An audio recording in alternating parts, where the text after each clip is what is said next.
যখন তিনি রাসূলুল্লাহ সাল্লাল্লাহু আলাইহি ওয়াসাল্লাম বিদায় হজের ভাষণ দিয়েছিলেন, সেই সময় রাসূলুল্লাহ সাল্লাল্লাহু আলাইহি ওয়াসাল্লামের কাছে ছিলেন। আল্লাহ রাসূল সাল্লাল্লাহু আলাইহি ওয়াসাল্লামের এই সাহাবী হযরতে মুয়াইকাব ইয়ামানি রাদিয়াল্লাহু আনহু তিনি বলেন, যখন আমি বাড়িতে ফিরে গেলাম তখন দেখি যে একজন ইয়ামানি তার নব্যজাত একটা ছোট্ট একটা সন্তানকে নিয়ে এসেছে রাসূলুল্লাহ সাল্লাল্লাহু আলাইহি ওয়াসাল্লামের কাছে। আল্লাহ রাসূল সাল্লাল্লাহু আলাইহি ওয়াসাল্লামের কাছে কাবলি, প্রসূত কাবলি, একদম ছোট্ট একটা বাচ্চা, মায়ের পেট থেকে হয়েছে এরকম একটা বাচ্চা নিয়ে এসেছেন রাসূলুল্লাহ সাল্লাল্লাহু আলাইহি ওয়াসাল্লামের কাছে। রাসূলুল্লাহ সাল্লাল্লাহু আলাইহি ওয়াসাল্লাম সেই ছোট্ট বাচ্চা যে কথা বলতে পারে না তাকে জিজ্ঞাসা করলেন। নবী করিম সাল্লাল্লাহু আলাইহি ওয়াসাল্লাম বললেন যে আমি কে? ওই ছোট্ট বাচ্চা উত্তর দিলেন যে আপনি আল্লাহ রসুল, বলুন সুবহানাল্লাহ। আল্লাহ রসুল সাল্লাল্লাহু আলাইহি ওয়াসাল্লাম বলছেন যে আমি কে? একটা ছোট্ট বাচ্চাকে। তখন তিনি কি করলেন? উত্তর দিলেন যে আপনি হলো আল্লাহ রসুল সাল্লাল্লাহু আলাইহি ওয়াসাল্লাম। রাসূলুল্লাহ সাল্লাল্লাহু আলাইহি ওয়াসাল্লাম বলছেন যে তুমি সত্য বলেছো, সুবহানাল্লাহ।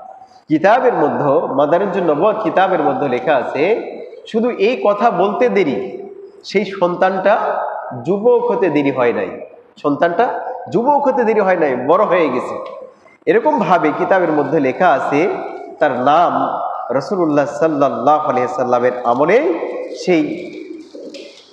সেই সন্তানের নামও রেখে দিয়েছেন মুবারক ইয়াসামা রাদিয়াল্লাহু আনহু নামে তার নামকরণ করা হয়েছে। তা আল্লাহ রাসূল সাল্লাল্লাহু আলাইহি ওয়াসাল্লামকে অসংখ্য মুজিজা দেওয়া হয়েছে। যেমন হযরতে ইউসুফ আলাইহিস সালাম, জুলাইখা আলাইহিস সালাম যখন তাকে অবৈধ কাজ করার জন্য ডেকেছিলেন, তখন সেই সময় একটা সাক্ষী ছিল, ছোট একটি শিশু সন্তান সাক্ষী ছিল। এরকম ভাবে হযরতে ঈসা আলাইহিস সালামও ছিলেন একদম ছোট্ট। যখন মরিয়ম আলাইহিস সালাম সেই খেজুর গাছের নিচে ঈসা আলাইহিস সালামকে যখন প্রসব করলেন, সেখান থেকে সমাজের মধ্যে নিয়ে আসলেন, ঈসা আলাইহিস সালাম বললেন যে আমি আল্লাহর নবী, আমার উপরে কিতাব নাজিল করা হয়েছে, বলুন সুবহানাল্লাহ। তেমনি ভাবে রাসূলুল্লাহ সাল্লাল্লাহু আলাইহি ওয়াসাল্লামের উপরেও কিতাব নাজিল করা হয়েছে। রাসূলুল্লাহ সাল্লাল্লাহু আলাইহি ওয়াসাল্লামের অসংখ্য মুজিজার মধ্যে একটি মুজিজা হলো রাসূলুল্লাহ সাল্লাল্লাহু আলাইহি ওয়াসাল্লাম সেই ছোট্ট একটি সন্তান, নবজাত সন্তান, সেও রাসূলুল্লাহ সাল্লাল্লাহু আলাইহি ওয়াসাল্লামকে সাক্ষ্য দিয়েছিলেন যে তিনি হলেন রাসূলুল্লাহ সাল্লাল্লাহু আলাইহি ওয়াসাল্লাম, অর্থাৎ আল্লাহ রসুল।